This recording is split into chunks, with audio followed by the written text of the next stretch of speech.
Hey everybody, we're here at the floor of NAB 2018 here at the Maxon booth, and you're following us on Brograph on iDesign.com. We're going to be doing this all week, interviewing all of the talented artists here presenting at the booth and just other MoGraph personalities, so it's going to be a lot of fun. Here I am joined today with Dan Pierse. He's presenting for the second time with Maxon, right? Yes. And let's kind of just talk about how you got into 3D and started using Cinema 4D. Yeah, sure. I mean, I've probably been using it for about 10 years now.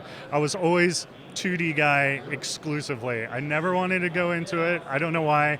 I think I used 3D Invigorator, if you remember that plugin from many moons ago, and I was stuck in that. And then my friend Matt Ciaglia, we were working together. He was learning it, and I could see over my shoulder, and I was like, hey, what's that? That kind of looks accessible, you know, easy to learn. And he showed me some stuff, and that just started the whole thing. And I could tell all this time that I wanted to create all these elements and everything that I could see in my head, and I could never do it with 2D, or I couldn't find the right photo. I could just start building stuff, and it really just snowballed from there. And then I'm pretty much exclusively in cinema now, and then just After Effects for finishing things. Yeah. Yeah, I was like the same exact way. So 2D was your bridge into Cinema 4D. Yeah, that's right. I started out as a assistant editor for film and stuff, and during that process I was learning After Effects, and then so I was like, oh, hey, I could do some titles and stuff. So that just sort of got that ball rolling, and that was a long time ago. And then just once the 3D got into it, and that just opened everything up. And then I find that Cinema 4D particularly is that you can just dive in really quick, test things out, because a lot of times, because I was self-taught, that I don't know the right way how to do things, so just stumbling through things and how easy it is, and then like we were speaking about, like the procedural nature of it, go back, tweak, this is cool, oh, I don't like this, change this, and that really helped the learning curve move a lot faster. Totally. So you're working at Fox, right? That is correct, yes. So I've been there for about 4 years now. We have their own promotion department, so we deal with whatever you see on TV, you know, Thursdays, new episode of blah, blah, blah. Yeah, exactly. So we do all the graphic packages for those.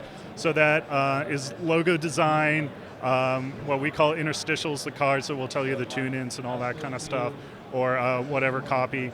And then a lot of times we take what we've designed for that and we expand it into the outdoor realm, and that's different types of screens, sizes, and ratios and stuff, so that makes it really interesting.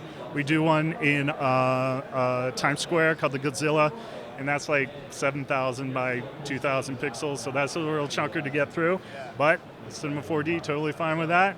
And then we do this other one that's in the World Trade Center, or actually I think it's called the Oculus. It's whatever bridges the subway to the World Trade Center, and it's 107 feet long, and which equates to about 23,000 pixels.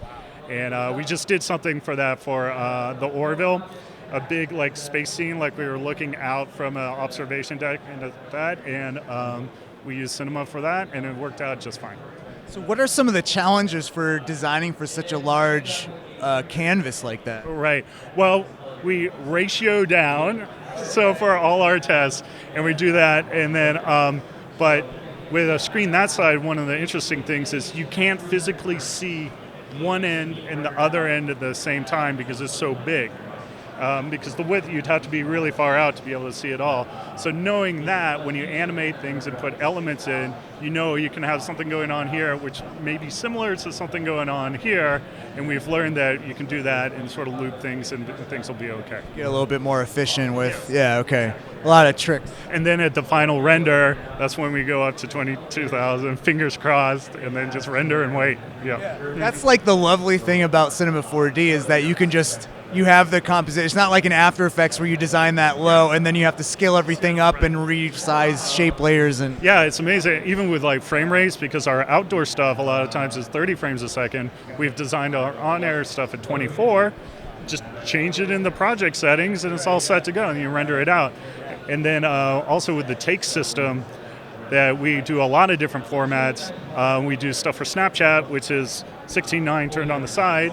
So if we have takes, we just line up all those have different cameras with the different ratios, press render, boom, boom, boom, and it just goes through them all.